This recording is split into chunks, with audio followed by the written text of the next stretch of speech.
How long have you lived here? Like 3 weeks. Oh, geez. Yeah, okay. That's why the neighbors don't know us. Gotcha. Like, hi neighbor, sorry.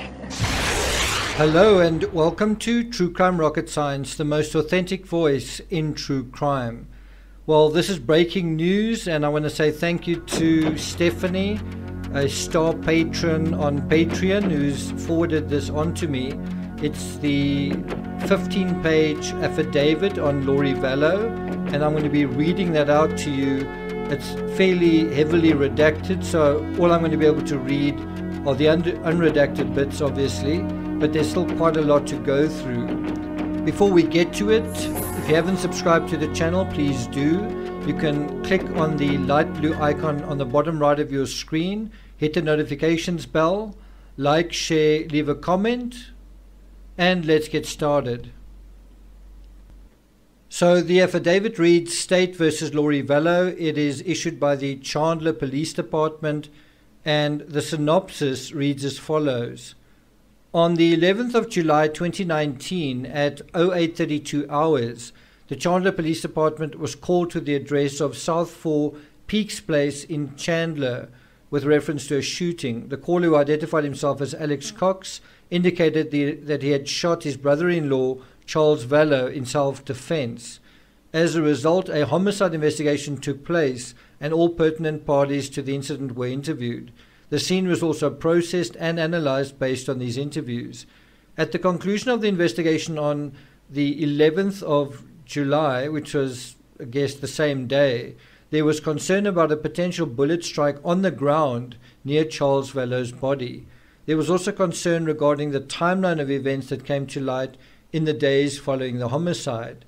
None of these concerns would immediately provide probable cause for the arrest of anyone present at the time of the murder, and more investigation was necessary. In the weeks following the murder of Charles Vallow, investigators learned that Charles and Lori Vallow were experiencing turmoil in their marriage. As a result, Charles moved Lori into the residence on 4 Peaks Place with Lori's daughter Tylee Ryan and their adoptive son JJ Vallow, who was diagnosed with autism. Charles Vallow remained in Texas and came into town to visit on the 10th of July, so the day before the incident in 2019. When looking into the relationship between Lori and Charles, it was learned that Lori had accused Charles of infidelity, which led to their separation. It was also learned that during the uncertainty of their relationship, Lori left JJ with Charles and disappeared for over 2 months. It was also learned that Charles was concerned for Lori's mental health, as she had begun to express that she was selected to prepare 144,000 people for the end of the world. By the way, this is page 2, the second page of the affidavit. Continuing along, concerned for her well-being and that of the children, Charles filed a mental health petition asking for a mental health evaluation. In this petition, Charles talked about how Lori had told him that he was possessed by a dark spirit by the name of Ned Schneider. Lori would even refer to Charles in conversation and documentation by the name of Ned. This turmoil in the relationship can be substantiated through police reports, court orders, police body camera footage, cell phone records, and witness testimony. Then on the 3rd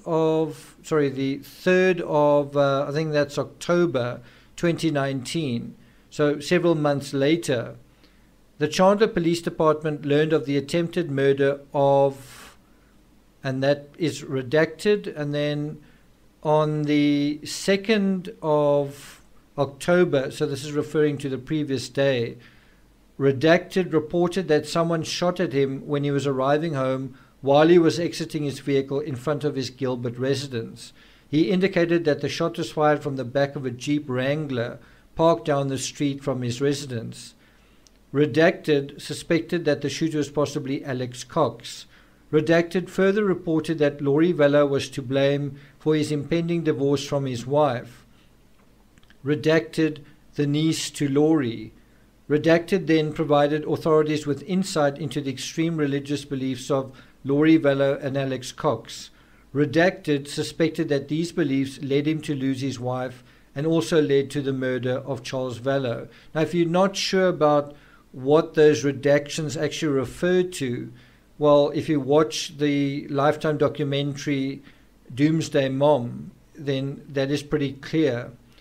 I'm not going to say those names here, but I think it's pretty clear from the documentary. Then the affidavit goes on to say, while continuing to investigate the murder of Charles Vallow, the grandmother of J.J. Vallow, the name's actually redacted there, contacted Detective Moffat and was concerned about J.J. She indicated that she had not heard from J.J. and that Laurie was not allowing him to call or video message her and her husband. It was discovered that Laurie had relocated to Rexburg, Idaho with Alex Cox. Idaho authorities were asked to conduct a welfare check on J.J. Vallow and Tylee Ryan. During this welfare check in November of 2019, Laurie indicated that the kids were staying with Redacted in Arizona. I think we all know who that refers to. Investigators contacted Redacted and determined that this was not the case. In other words, this person that they contacted, Melanie Gibb, said, no, Tylee's not with me, right? Laurie also told witnesses that JJ and Tylee went to stay with Redacted. This was obviously not the case either. During this time, investigators learned that Laurie Vallow had married Chad Daybell, who was a resident of Rexburg, Idaho. Strangely, Chad's wife, Tammy Daybell, died in her sleep on the 19th of October 2019. Laurie and Chad would marry within a month of Tammy's passing. In fact, I think it was 2 weeks. That last redacted, but I think refers to the grandparents. I know in the Lifetime documentary, there's this sort of allegation, where are the children? And then Laurie, I think it's actually Chad who says they were their grandparents, and then the cop says quite sternly, well, that's impossible because they're the ones who've asked for the welfare check. And now I think we're on page 3 of the affidavit. As a result, investigators from the Chandler Police Department, Gilbert Police Department, Rexburg Police Department, Fremont County Sheriff's Office, and the Federal Bureau of Investigations began to coordinate efforts to locate JJ and Tylee and also investigate the respective cases within their jurisdictions. This coordinated effort consisted of numerous search warrants on telephone records, social media accounts, bank records, medical records, email accounts, residences, and seized electronic devices. As a result of the data recovered, it was believed that none of the mentioned crimes were coincidence or justifiable. Specifically to Chandler, the evidence shows that Charles's death was a planned event and necessary to prevent Charles and others from confronting Laurie about her extreme religious beliefs when he came to town on the 11th of July. I think that should be 10th of July. The death of Charles Vallow was also necessary in order for Chad Daybell and Laurie Vallow to marry and fulfill their religious prophecy. I think that's true, but I think another part of that includes the part about the life insurance that Laurie expected to inherit. We'll see if that is dealt with. Now, it's pretty crazy what this affidavit actually touches on. Going further, it was discovered that Laurie Vallow believed she was an exalted goddess, and she and Chad were directed to lead 144,000 people in preparing for the end of the world. Through this investigation, many witnesses came forward and provided insight into this belief system.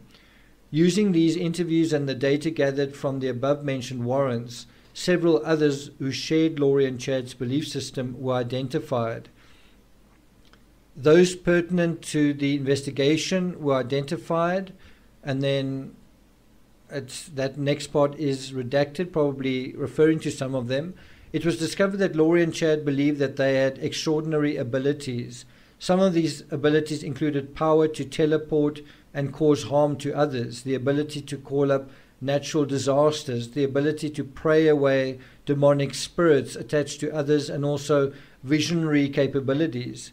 Because of these abilities provided to them, they felt that they were qualified to tell whether someone had a light or dark scale associated with them. In other words, they had the ability to play God with other people and other people's lives. This scale would indicate whether or not they had demonic spirits attached to them. Laurie and Chad would often refer to these dark spirits by actual name, by a certain level of spirit, or by using the term zombies. Laurie and Chad also shared a trust level in referring to others. In examining the data, these dark scales were attached to, and so there's a name that's redacted there, also Charles, JJ, and Tylee. Many others also provided with dark and light scales. Coincidentally, if you shared their belief system, your score was favorable. That's a really important point. If you believed what Laurie believed, then suddenly you were a light spirit. If you offered any opposition to their belief or their destiny, you were seen as possessed. In reviewing the which is a weird inversion. I mean, one could argue that Laurie and Chad were possessed by some kind of delusion.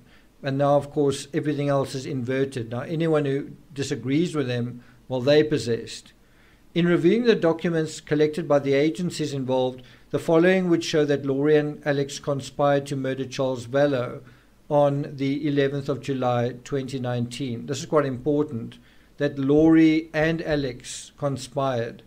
The first evidence to cause harm to Charles Vallow was discovered in text messages between someone and Laurie Vallow on the 3rd of November 2018. So quite a few months in advance. Someone is a friend of Laurie Vallow and also the widow of Alex Cox. So previously the wife of Alex Cox. Her cellular phone was seized and data extracted by the Gilbert Police Department after the death of her husband, Alex Cox. On the 3rd of November 2018 at 14:40 hours, Alex's wife tells Laurie that she was told by God that she is to protect Laurie. In January of 2019, the same person told Laurie that she had a vision that she should create storms and fire and will have the eye of the Lord. On the 6th of February, the 2nd of June 2019, at 4:06, Laurie texted the wife of Alex Cox saying that Charles was blocking her gifts. From this point onwards, there is specific conversation to cause harm to Charles Vallow, who has been referred to as a dark spirit called Hiplos or Ned. And then the remainder of that page, I think it's the 4th page, at least a third of that page is redacted, dealing with the mechanism of these texts and how they manifested in reality. Moving on to the next page. So most of the next page is also redacted, and then the following part that isn't reads, through text messages between Laurie and Charles that were seen on Charles's phone, Laurie would return to Texas on, is it the 3rd of June? Sorry, I'm a little bit unfamiliar with this style of writing. I wish they would actually say the date out, but I presume it's the 3rd of June 2019. So at 21:32 hours on that day, Laurie sent a text to, I think it's Alex's widow. And this is a quote verbatim: just got home and got JJ to sleep. Let's go spiritually tonight and work on him. We give the timing to the Lord, but we don't need to relent. This is war. And then there was another text at 21:20. I think that is 16 days later in June. And it is from the widow to Laurie. Oh, and you can meet me at the temple in the morning. I have time tomorrow and we can work on Hiplos. Right? Looking into Laurie Vallow's web history using, I think it's an email address that's quoted there, I saw that a web search was conducted on the 21st of June for Social Security Disability, utilizing the URL attached to this web search. It took me to a Social Security Disability application. The form allowed you to enter the applicant's information to be able to obtain a free benefits evaluation. Now we're on the next page of the affidavit. The search is of importance as it would indicate an inquiry as to the benefits that Laurie would be entitled to. In a text message that Laurie sent to Chad Daybell on the 18th of July 2019, 1 week after Charles was murdered, she indicates the following. So this is obviously a quote from Laurie to Chad at a very critical time. She says, quote, "So I talked to the insurance company. He changed it in March," meaning Charles changed the beneficiary in March. So it was probably Ned before we got rid of him. They can't tell me to who, of course. In other words, who the beneficiary is, of course, but it's done. I'll still get the $4,000 a month from Social Security, end quote. Again, does that sound like someone who isn't competent, certainly to handle her economic affairs? It goes on to say, Laurie would not have known this without completing the online benefit evaluation. Furthermore, the Social Security Administration did not have any contact with Laurie until she attended an appointment with them on the 12th of, I think that's August, at 1:30. This appointment date was located in Laurie's iCloud account. It was at this time that Laurie was provided with the actual amount of the benefit, which was close to the $4,000 she reported to Chad in July. Then on the 22nd of June 2019, Alex Cox entered the conversation regarding hip loss or Charles Vallow. So on that date, the 22nd of June, Alex started to text somebody from somewhere. Both of those details are redacted. Through a search warrant, this number was identified as belonging to Alex Cox. So at 7:02 in the evening of the 22nd of June 2019, Alex sent someone a message saying, "Hey, somebody, it's Alex." I think that's possibly to Chad. Anyway, the response is then on the 27th of June at 10:18 in the morning. Someone texted Laurie. Sorry for that. Someone texted Laurie, "Do you think there is a way to change Hipless to the light?" So I really wonder who that was. And then on the 29th of June, Charles Vallow discovered a fictitious letter that Laurie sent to, and I think that is the email address of Chad. And by the way, that's dramatized also in the Lifetime movie. This letter was written as if it was from Charles Vallow asking Chad Daybell to come to Arizona to assist him with writing a book. This discovery would send everything into action. Charles confronted Laurie about the fictitious letter, accusing her of writing the letter so Chad Daybell could provide a reason to his wife to come to Arizona to visit Laurie. Charles asked Laurie to come clean about her relationship with Chad Daybell by the end of the day, or he would contact Tamara Daybell and inform her of the relationship. And now we go into the next page. Following the discovery of this letter, Charles Vallow began talking to someone else, Laurie and Alex's brother, about his discovery as well as Laurie's radical beliefs. The two then communicated with each other to plan an intervention on or around the 10th of July, right? Which is exactly around the time that Charles lost his life. So he's planning this intervention. Charles had arranged to come to Arizona and also arranged travel for Alex's brother. During this time, I think that somebody, Laurie and Chad, continued to message about Charles, also known as hip loss. And then there's a very long redacted section. It's probably close to 2/3 of the page, and then it continues. There is no obvious communications found between Laurie Vallow and Chad Daybell to show that he was directly involved with the planning of Charles Vallow's murder. That's quite interesting. Laurie Vallow found out about somebody coming to town through her mother and someone else. And I think what that is showing is that in terms of Charles's death, it seems to have been masterminded, if that's the word, between Laurie and Alex and another party, Alex's wife potentially. Going on to the next page, Laurie found out about the potential intervention on the 9th of July, so around about that time, she reached out to Alex Cox, somebody else to warn them of the elaborate plan that somebody and Charles had, right? And so those other two people had to have been Chad Daybell, and then it's very interesting to know who could the other person have been.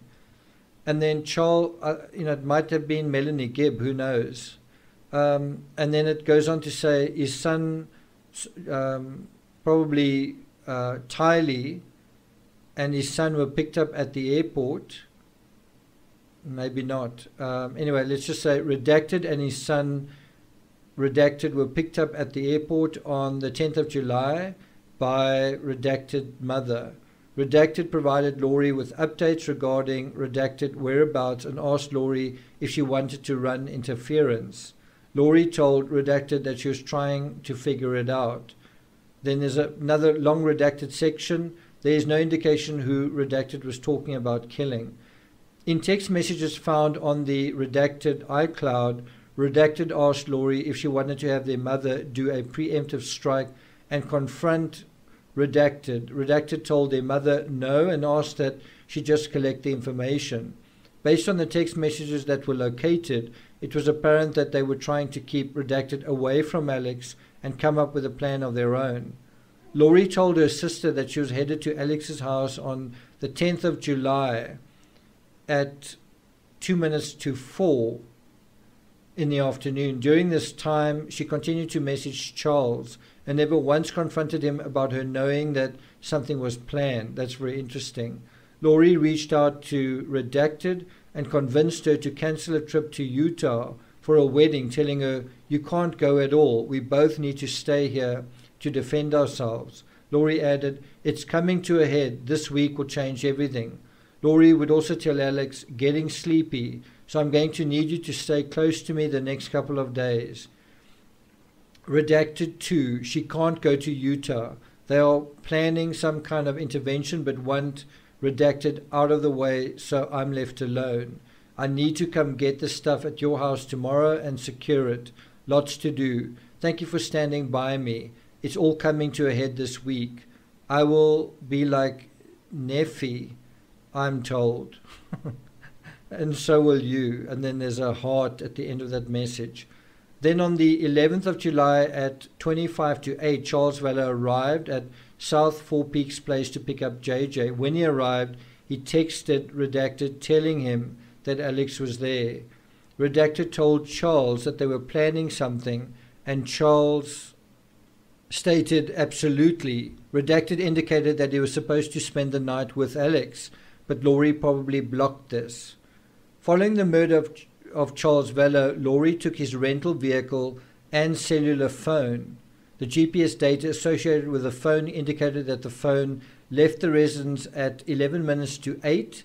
Laurie then went to Burger King to get food for JJ, Walgreens to get flip-flops for her and Tylee, and finally returned home at 08:48 hours. Alex Cox would not call 911 until 08:32 hours to report the shooting. When reporting the incident, Alex indicated that it had just happened. He was provided with CPR instructions and he acted as if he was performing life-saving measures on Charles. It was not until emergency personnel began life-saving measures that they saw blood coming from Charles's body. This would indicate that Alex performed no emergency aid. Based on this timeline, Charles Redacted would have laid dead or dying for approximately 43 minutes before Alex called 911. During this time, phone records indicated that Alex called Laurie. All of this is really damning and also pretty interesting. And it's this kind of thing, I think if it was in the in the Lifetime movie, some of these details, it certainly would have made the movie more compelling, more interesting. Facts, right? Facts and text and things like that. Laurie, Tylee and Alex told investigators about a physical altercation that was started by Charles. During this altercation, Laurie left the residence with Tylee and JJ. Now, it's quite interesting that Tylee was part of this. As they were leaving, Tylee and Laurie reported hearing a gunshot. Based on this investigation, it has been proven how valuable that Alex Cox was to Laurie. His mission on this earth was to protect his sister. Then there's about 4 lines that are redacted, and then it continues. The shot into Charles's body as he laid on the floor and the delay in calling 911 would also validate their desire for him to die. In addition, Laurie told police that Alex was asked to stay at her house to protect her from Charles when he arrived on the 11th of July. Alex denied this and stated that he stayed at the house because they were going to go to a water park or go shooting on the 11th of July. I think that admission that they were going to go shooting just shows that Alex is someone that was a natural shot, that was something that he was good at. And so one wonders whether there's much application beyond this particular crime. Now we go on to the next page. As part of this investigation, Alex performed a walkthrough for investigators. Alex indicated that as Charles was coming at him, he shot him twice in the chest while Charles was standing. Trajectory at autopsy discovered that one of these shots would be consistent with a statement. This shot would have gone through Charles and ended up in the baseboard. However, the second shot entered below Charles's rib cage. That's really interesting. It's almost like the scenario in the death of Vincent van Gogh. It's a very unusual angle. The second shot entered below Charles's rib cage and exited through his upper left shoulder, causing a sword wound and defect in the flooring where Charles was found. This angle would indicate that Charles was already laying on the floor when the second shot was fired. And I think the same, you can apply the same ballistics and forensics to Vincent van Gogh, that he was actually shot while he was lying on the ground by somebody else. Anyway, after the murder of Charles Vallow, additional text messages and emails were located that would indicate the murder was intentional and according to a master plan. And it's something I've been saying all along. Who is the mastermind of this? And I think on the one hand, you've got Chad, who's the mastermind of the spiritual side of things, whereas Laurie seems to be the mastermind of perhaps certain other things. In any event, one of these was a message to Laurie from Chad Daybell. The message read, "I got the inspiration to go back to my original death percentages that helped us track Charles, Ned, etc. Tammy is very close. Her percentage has fallen steadily since Hiplos left. It is encouraging." Exclamation mark, heart, and then lips. Now, something like this just gives us a real sense of the kind of person Chad really is, isn't it? It's Chad in his own words. And then there are a few additional text messages on redacted phone would also show the intentionality of the murder of Charles Vallow. I love that word. That's such an important word in true crime, intentionality. And then it refers to the 11th of July, 23:31 hours, from someone to Laurie.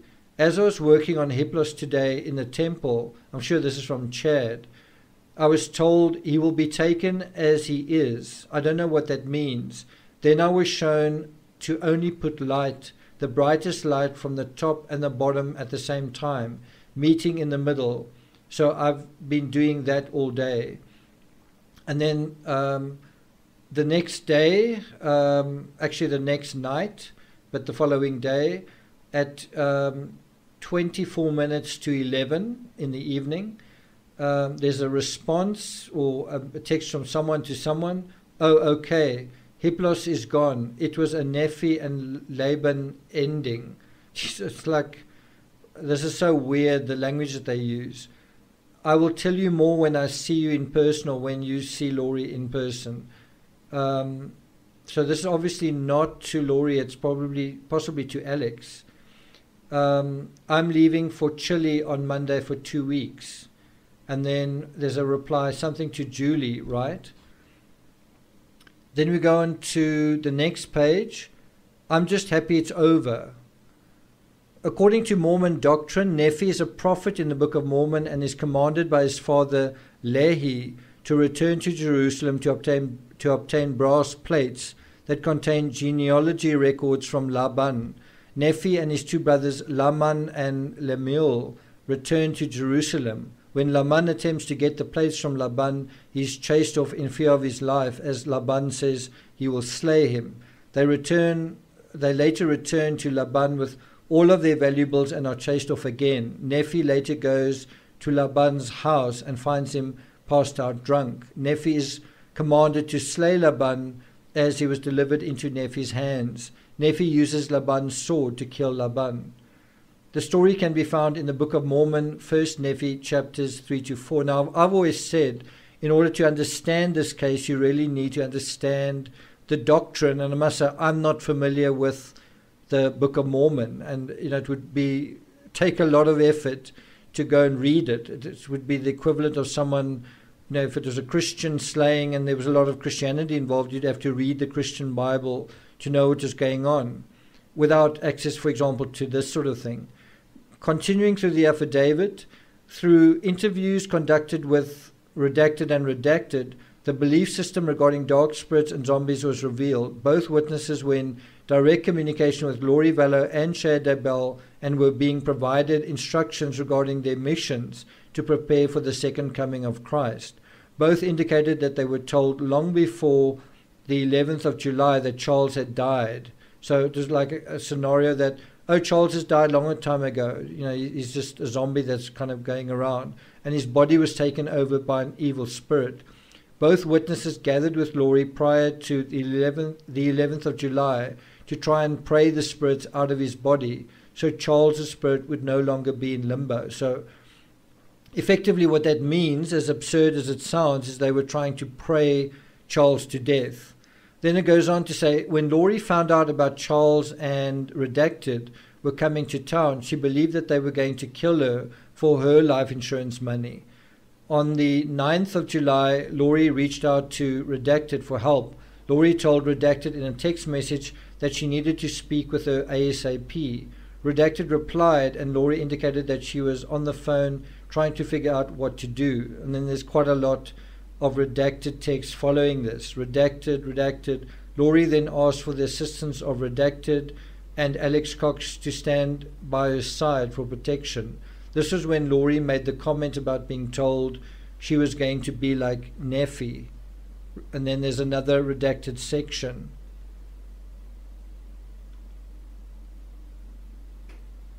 And then another section deals with something and something have both included that Laurie got her advice and direction from Chad Daybell. When given instructions, Redacted stated that Laurie would always say, "I have been told." That's quite important. Messages identified above have indicated that Chad Daybell was aware of the work with zombies and specifically the work that Redacted and Laurie were doing on Charles prior to the 11th of July 2019. Based on the above synopsis and a myriad of other facts gathered in this case, it is recommended that Laurie Vallow, Redacted, be charged with conspiracy to commit murder for the death of her husband Charles Vallow on 11 July 2019. Now, it's pretty crazy that this affidavit's only sort of coming out, and the charges only really came out something like 2 years later. And that is it. That's all the affidavit that we have, although I think it's quite a lot. I think you'll agree with me that in a weird way, this affidavit is more interesting than the Lifetime movie. Do you agree with that? In any event, I think when you put them side by side, when you sort of juxtapose them and certainly put some of the chronology in line with the Lifetime story, the Lifetime narrative, then it really fleshes everything out.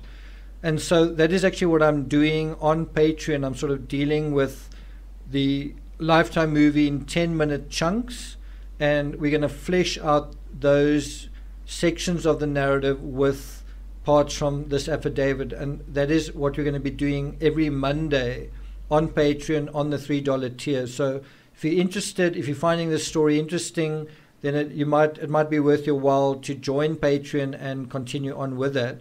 What I am going to be doing as well is examining this letter that the original letter, not the sample, which is really an abbreviation of the letter dealt with in the Lifetime movie. We're going to be dealing with the actual letter that Laurie wrote, also on Patreon. It's just quite interesting to look at what was actually going on and how much did Laurie know what she was doing. Do you really think she was caught up in a delusion? Because she seemed to be able to operate very well in terms of things like economics and travel arrangements and all the rest.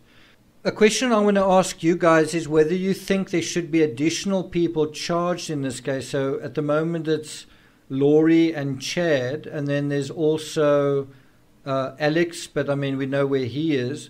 Do you think other people should possibly be charged in this case? And I think a possible reason why they're not is they are possibly assisting to work with the state. They possibly have turned state witness. But it'll be interesting to see at trial whether or not this is the case. Thank you for listening, and I'll see you guys next time.